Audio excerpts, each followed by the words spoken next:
आज यहां से एक नई सीरीज की शुरुआत हो रही है। हम क्या करने वाले हैं कि अलग अलग फील्ड्स में अलग अलग लोगों ने जो भी कुछ एक्स्ट्रा ऑर्डिनरी अचीव किया है, उनकी कुछ कोटेशंस हैं। उन कोटेशंस के थ्रू हम उनकी थॉट प्रोसेस को समझने की कोशिश करेंगे कि वो किस तरीके से सोचते थे, ऐसा क्या था उनकी सोच में जिसकी वजह से वो कुछ एक्स्ट्रा ऑर्डिनरी अचीव कर पाए। तो आज शुरुआत होने वाली है एल्बर्ट आइंस्टाइन से। लेकिन अगर आप लोग जो मुझे अभी वीडियो में देख रहे हैं, आप चाहते हैं कि कोई पर्टिकुलर पर्सन है जिनकी कोटेशंस की हम डेप्थ में जाएं और उनकी थॉट प्रोसेस को समझने की कोशिश करें, तो आप नीचे कमेंट सेक्शन में बता सकते हैं और मेरे आने वाले सेशंस में मैं एक एक करके उनको कवर करता चला जाऊंगा। तो जो पहली कोटेशन है एल्बर्ट आइंस्टाइन की, वो है everybody is a genius, but if you जज a fish by its ability to climb a tree, it will live its whole life believing that it is stupid. बड़ी पावरफुल स्टेटमेंट है ये, इसको ध्यान से समझने की कोशिश करते हैं कि अगर कोई और उस फिश को जज करे तो कोई प्रॉब्लम नहीं है, तो इसका मतलब वो बेवकूफ है। यानी कि अगर दुनिया आपको जज करे तो कोई प्रॉब्लम नहीं है, इसका मतलब दुनिया बेवकूफ है। बट अगर वो मछली खुद अपने आप को जज करने लग जाए इस बेस पे कि देखो मैं पेड़ पर नहीं चढ़ सकती तो मैं बेवकूफ हूं, तो वो बेवकूफ है। हर एक की कोई ना कोई एबिलिटी होती है। जैसे सचिन तेंदुलकर है, उनकी अपनी एक एबिलिटी है। एल्बर्ट आइंस्टाइन है, उनकी अपनी एक एबिलिटी है। अगर एल्बर्ट आइंस्टाइन को बैट दे दिया जाए तो वो कैसे लगेंगे? लोग हंसेंगे। या अकाउंट्स में डाल दिया जाता तो क्या होता? जबरदस्ती उनको चार्टर्ड अकाउंटेंट बना दिया जाता तो क्या होता? क्या वो कभी भी ऐसा कुछ अचीव कर पाते जो उन्होंने अचीव किया? No doubt he was a genius. But वो जीनियस क्यों थे? क्योंकि उन्होंने वही किया जो उनकी नेचुरल इंक्लिनेशन थी। जैसे कि एक मछली है, अगर उसको बोला जाए कि पानी में तैरो, तो वो पानी में बहुत तरीके से तैर सकती है। ऐसा कुछ कर सकती है कि जो देखने वाले हैं दे विल बी मेस्मराइज्ड। वो कहेंगे कि यार ये कैसे हो सकता है। जिसको पानी के अंदर तैरना नहीं आता है और वो उसको देखेगा मछली को, तो वो क्या कहेगा, ये मछली जीनियस है। तो इस तरह से पहले हमको समझना पड़ेगा कि हमारा पर्सनालिटी टाइप क्या है, और जब हम अच्छे तरीके से समझ जाएंगे और फिर एक्ट करेंगे, then sky is the limit. फिर सबके अंदर एक जीनियस है, फिर सब जीनियस है। Next quote is education is not the learning of facts but the training of the mind to think. क्यों कहा जा रहा है ये? देखो क्या कमाल की बात इन्होंने कही है।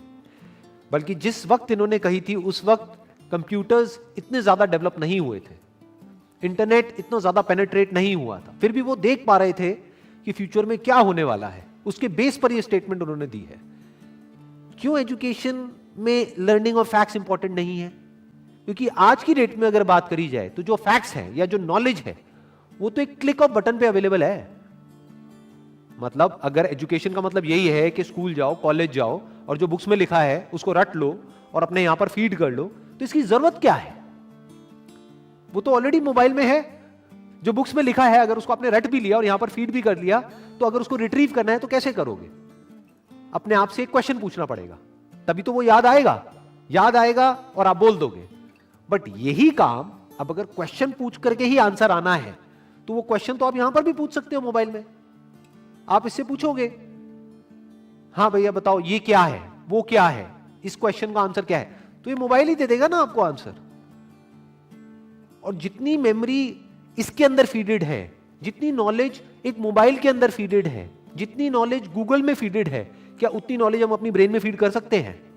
तो हमारी ब्रेन, अगर हम एजुकेशन को सिर्फ इतना ही समझते हैं कि एजुकेशन का मतलब कि फैक्ट्स को यहां पर फीड कर दिया जाए, तो हमारी ब्रेन इससे बहुत पीछे ही रहेगी, चाहे हम जितना मर्जी डेवलप कर लें। तो वो एजुकेशन किसी काम की नहीं है। तो व्हाट इज रियल एजुकेशन, ये समझना बहुत जरूरी है। क्योंकि अगर हम इसको नहीं समझते तो हम ऐसे लोग अपने एजुकेशन सिस्टम से निकालेंगे जिनके अंदर फीडेड तो बहुत कुछ होगा, बट उनको यही नहीं पता होगा कि सोचते कैसे हैं। यहां पर दो बातें करी जा रही है। एक है education is not the learning of facts. Number one, learning of facts important क्यों नहीं है? Education is not the learning of facts. Why learning of facts is not that important? Because all the facts, all the knowledge, all the information is already available on the internet. अगर उसको यहीं पे store करने का नाम education है, तो ये तो किसी काम की नहीं है। वो तो ऑलरेडी स्टोर्ड है आपके मोबाइल में। जब यहां पे स्टोर्ड है तो यहां पर क्यों स्टोर कर रहे हो दोबारा से? As simple as that, number one. Number two, but the training of the mind to think, कि बच्चों को यह सिखाया जाए कि सोचते कैसे हैं और सोचना क्यों जरूरी है, क्योंकि लाइफ में जो भी प्रॉब्लम्स है, जैसी भी प्रॉब्लम्स हैं, उसका सॉल्यूशन कैसे निकलता है? सोच करके निकलता है। मेमोरी से नहीं निकलता है, गूगल से नहीं निकलता है, फैक्ट से नहीं निकलता है, नॉलेज से नहीं निकलता है। उस नॉलेज को यूज कैसे करना है, उससे निकलता है। अगर मेमोरी से या बुक्स से सॉल्यूशन निकलता तब तो कोई प्रॉब्लम ही नहीं थी। किसी को पैसा कमाना है, इतनी सारी बुक्स हैं, पढ़ लो, निकल गया सॉल्यूशन। उससे नहीं निकलता है। इंफॉर्मेशन से सॉल्यूशन नहीं निकलता है, उस इंफॉर्मेशन को यूज किस तरीके से करना है, उससे सॉल्यूशन निकलता है। जिस सवाल का जवाब गूगल नहीं दे सकता है, उस सवाल का जवाब अगर आप दे सको, सोच करके उस प्रॉब्लम का भी सॉल्यूशन निकाल सको जो गूगल नहीं निकाल सकता है, तो कहेंगे कि आप इंटेलिजेंट हो। यह इंटेलिजेंस डेवलप करने का काम होना चाहिए एजुकेशन सिस्टम का। This is real education. Next quote is, the true sign of intelligence is not knowledge but imagination. Knowledge के बेस पे जो पास्ट में हो चुका है उसको हम रिपीट तो कर सकते हैं, लेकिन कुछ भी नया क्रिएट नहीं कर सकते जब तक कि इमेजिनेशन ना हो। यानी पहले हम कुछ इमेजिन करें, फिर नॉलेज को यूज करें तो ठीक है, बट अगर सिर्फ नॉलेज के बेस पर हम सोचें कि कुछ भी नया डिस्कवर हो सकता है, इम्पॉसिबल। नॉलेज के बेस पर हम गोल गोल गोल गोल एक पैटर्न में घूम सकते हैं कि जो हो चुका है उसको रिपीट कर सकते हैं। फॉर एग्जाम्पल, यहां पर एक बल्ब है, तो इस बल्ब को बनाने की एक नॉलेज है हमारे पास में, तो उस नॉलेज से क्या हो सकता है, और बल्ब्स बन सकते हैं, एक फैक्ट्री बन सकती है, उस फैक्ट्री में और बल्ब्स को प्रोड्यूस किया जा सकता है। और एक ऐसा भी टाइम था जब कोई बल्ब नहीं था, देयर वाज नो बल्ब। तो बल्ब कहां से आया? क्या नॉलेज से आया? जो भी ह्यूमैनिटी की नॉलेज थी हजारों साल की, क्या वहां से आया वो बल्ब? बल्ब कहां से आया? इमेजिनेशन से आया। किसी ना किसी ने सोचा, यानी वो बल्ब कहीं नहीं था, किसी बुक में नहीं था, इस दुनिया में नहीं था, कहीं नहीं था, किसी के माइंड में था। उसने सोचा कि अच्छा ऐसा भी कुछ हो सकता है, और उसके ऊपर काम करना शुरू कर दिया। तो क्या हुआ? वो इमेजिनेशन रियलिटी बन गई। इनफैक्ट अगर हम अपने आसपास में देखें, इस दुनिया में कुछ भी, एक सुई से लेकर के एक एरोप्लेन तक, सब कुछ आज रियलिटी है। आज वो नॉलेज के फ्रेमवर्क में है।